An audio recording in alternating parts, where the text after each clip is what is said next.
Je vous fais un débrief à chaud d'un entretien qu'on vient d'avoir avec la directrice du cabinet du recteur de l'Académie de Toulouse. Donc on était une délégation, 5 personnes qui représentaient 5 assos différentes de défense de l'instruction en famille dans l'Académie de Toulouse.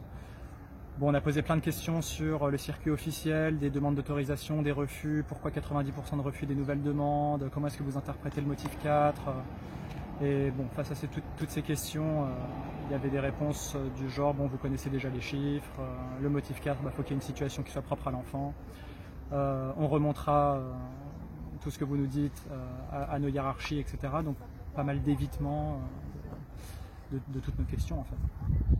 Et pour Enfance Libre, j'ai quand même eu l'occasion de poser la question vraiment les yeux dans les yeux, quoi. Je l'ai prise à part à un moment donné, cette directrice de cabinet qui disait rien depuis le début et qui laissait ses 2 collègues parler pour prendre aucun risque en tant que représentante de l'institution.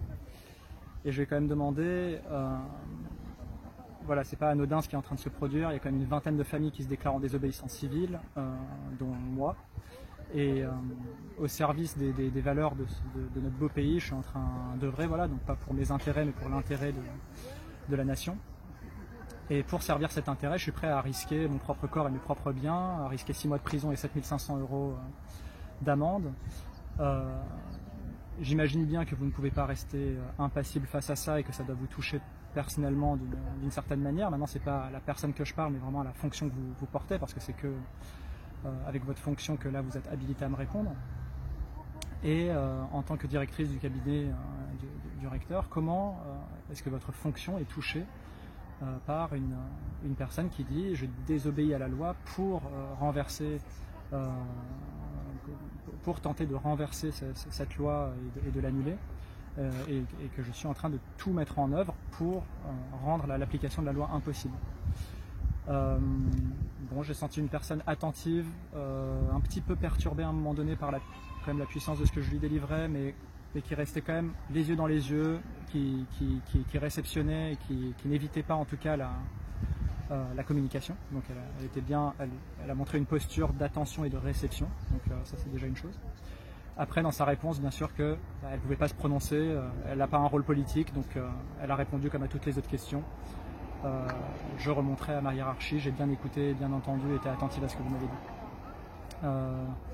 Donc ça peut être assez frustrant, en même temps on ne pouvait pas en attendre plus.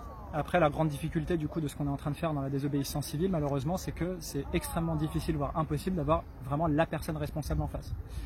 C'est-à-dire que dans ma question, j'ai dit quand même que je suis en train de faire ça pour dénoncer cette situation de ce que vous êtes concrètement en train de faire, qui est de refuser 90% des dossiers, de manifestement avoir un projet de réduction, voire d'annihilation de l'instruction en famille, on va dire décidé, souhaité, voulu par les enfants et leurs parents.